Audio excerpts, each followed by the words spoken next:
गुरुजी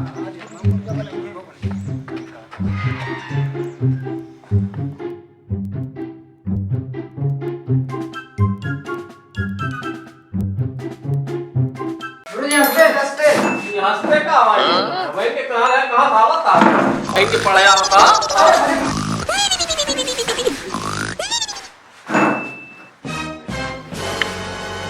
कहां बैठा था ए चलो तो हाथ झोला ला कहां बा भाई कहां है तू बैठा तू झोला लेके आया कहां रहा तक भैया।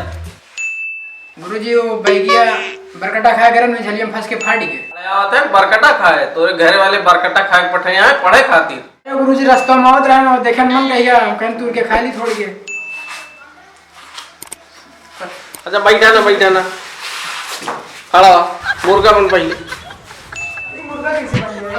अबे मुर्गा दोनों बनेगा ना ना जो ना मुर्गा बनेगा।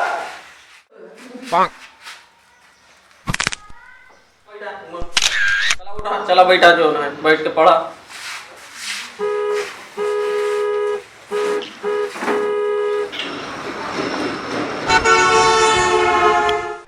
और पढ़ा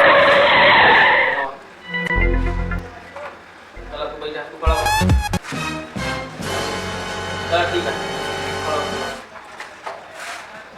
सही सही मेरे को तू खड़ा हो भैया पीछे खड़ा हो सुनाओ ठीक बैठा। गुरुजी जाते ही घरे हमका खेत जोते जाए। गुरुजी जाते ही घरे हमका जाना है गेहूं बोना। और गुरुजी हम तक खेत